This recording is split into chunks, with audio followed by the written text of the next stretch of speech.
Hola, ¿qué tal? Hola, soy Renzo Muñoz.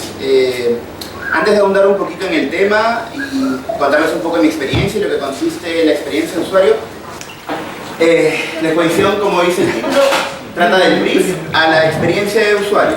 Yo soy Renzo Muñoz, soy comunicador social especializado en relaciones públicas y publicidad.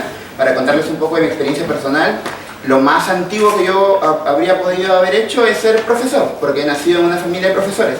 De hecho, mi familia tenía un colegio y a mí de chico, en lugar de jugar, me tocaba enseñar. Cuando llegaron las primeras computadoras yo ya estaba enseñando con un 80386 a utilizar DOS, a copiar carpetas, a utilizar comandos. Y bueno, eso me permitió continuar enseñando toda mi juventud, toda mi infancia y pagarme incluso los estudios, y me permitió tener una experiencia en docencia bastante más larga de la que debería tener una persona de mi edad, que son 18 años de docencia ininterrumpida.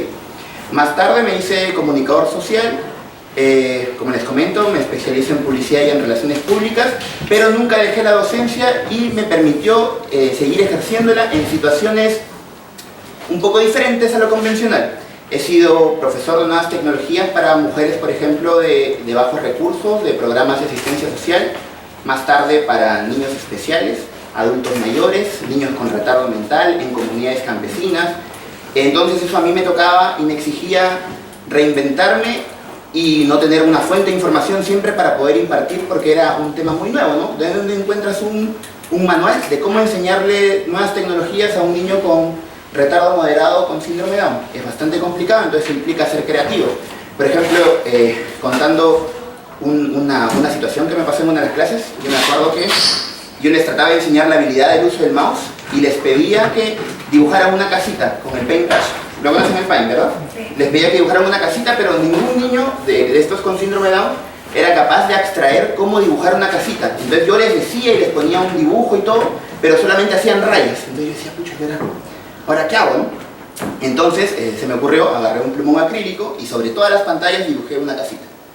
Entonces le decía, solamente tienen que recorrer las líneas. Entonces ellos ya eran capaces de relacionar la acción con la ilustración. Y ya luego, sin necesidad de utilizar el plumón, ya eran capaces de hacer la ilustración. Entonces hubo resultados y niños con síndrome de Down ya podían crear una cuenta de correo, podían tener Facebook, podían chatear, podían aprender a apagar la computadora, guardar documentos en Word y hacer cosas muy interesantes.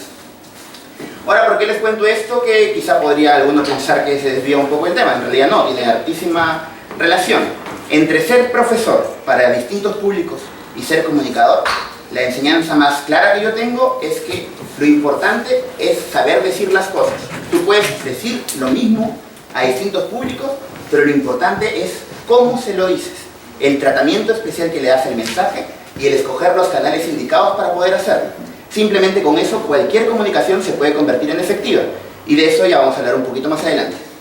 ¿Podrías pasar al siguiente? Ya, entonces partamos del tema de la experiencia del usuario. La experiencia del usuario puede ser simplemente el cómo las personas disfrutan o cómo viven un momento, ¿no? Como vemos aquí, indica el nivel de satisfacción total de usuarios cuando utilizan tu producto o sistema.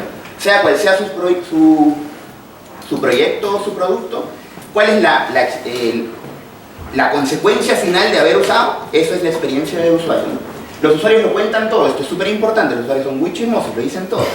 Si es una buena experiencia, ellos están felices y lo dicen. Si es una mala experiencia, tus clientes no regresan y no se callan, se lo cuentan a los demás. Un cliente insatisfecho son 5 clientes insatisfechos. Y lo peor es que no se queda en ellos, se lo cuentan a Google. No se lo hablan a Google, pero Google tiene algoritmos por los cuales se da cuenta de cuál ha sido la satisfacción del usuario en el portal. Aaron.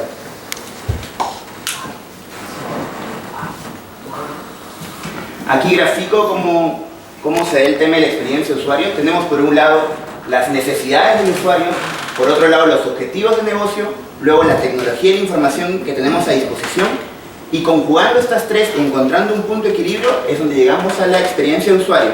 No podemos construir una experiencia de usuario sin tomar en cuenta únicamente los objetivos de negocio, que es lo que haría una empresa normal.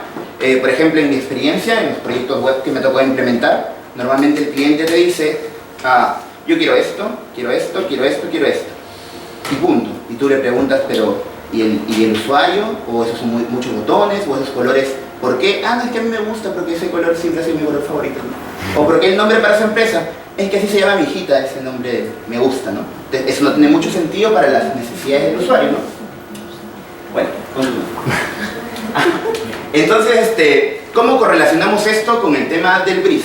Por ejemplo, Aaron nos estaba hablando del Canvas, que es una manera de organizar la información. Y el brief podría ser una parte anterior, que es donde hacemos el levantamiento de la información. Entonces es importante que en lugar de simplemente proceder a la acción para construir un portal o construir una experiencia, es primero recabar datos importantes que nos permitan tomar decisiones. Por ejemplo, antes de empezar la exposición, yo primero les preguntaba a cada uno de ustedes para saber con qué audiencia me encuentro y cómo podría orientar la exposición para que sea más interesante, ¿no? Entonces, estos son algunos puntos, la verdad que son bastante básicos, el brief es mucho más amplio, pero son los generales, pues, ¿no? Es importante que si empezamos a trabajar un proyecto, sea personal o sea para un tercero, conozcamos los antecedentes a detalle, ¿no? ¿Qué pasó antes? ¿Cómo llegaron a ese punto? ¿No? ¿Qué fracasos pudo tener la empresa? ¿No? Y así poder hacer propuestas interesantes que respondan a esos antecedentes. La situación actual es si la empresa quizá está en nacimiento, está en desarrollo, está quebrando o está en un proceso de reingeniería. Si nosotros realizamos acciones sin conocer eso, pues estamos actuando a ciegas, ¿no? El mercado específico, la competencia, el público objetivo, a quién estamos dirigidos y tener un entendimiento profundo de este público, ¿no? No simplemente hacer una subdivisión socioeconómica como lo harían muchos, ¿no? Que esta persona es del sector socioeconómico A, que vive en tal zona, que está en este rango de edades.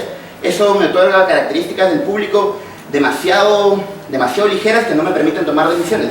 Sería una categorización cuantitativa, no muy simple. Entonces nos vamos a lo cualitativo, nos vamos más allá, nos vamos al perfil psicológico, nos vamos al perfil psicográfico y buscamos entender ese público ya no simplemente por lo que gasta, sino por sus estilos de vida, por ejemplo, por sus preferencias, ¿no?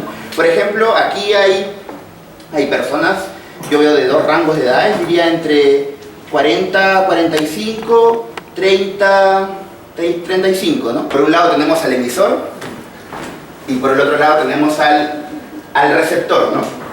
También les estaba contando que en mi experiencia me ha tocado tocar con distintos públicos, pero lo que importa es darle un tratamiento especial al mensaje, aunque sea el mismo. A todos yo les enseñaba tecnologías de información, pero la manera en que lo hacía era distinto y los canales en los que me apoyaba era distinto. Lo otro que hay que tener bien en cuenta es que ¿quién es el verdadero responsable para que una comunicación sea efectiva?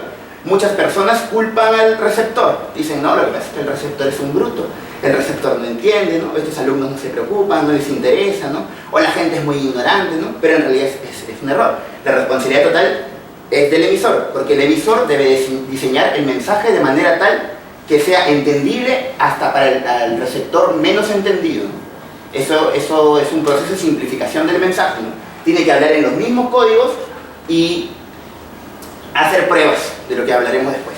El siguiente. Bueno, en este punto es cuando ya hablamos del diseño centrado en el usuario. Eso quiere decir de que todo lo que hemos hablado de levantar información, de preocuparnos por la experiencia, de buscar satisfacer finalmente al consumidor, se tiene que manifestar en una estrategia relativamente tangible, que es la construcción de este sitio web o de una campaña de marketing. Entonces en este punto nosotros decimos ya, lo que sea que vayamos a hacer, no lo vamos a hacer por nuestro capricho, por nuestro gusto, porque yo soy un diseñador muy experimentado, porque se me ocurre hacer esto, ¿no? Porque yo sé harto, yo sé lo que te digo y tú no sabes, ¿no? O el dueño dice, no, pero yo tengo 10 años en el mercado, entonces debes hacer esto, lo otro. No, ninguno tiene razón, ni el profesional ni el empresario. Todo se tiene que hacer directamente relacionado con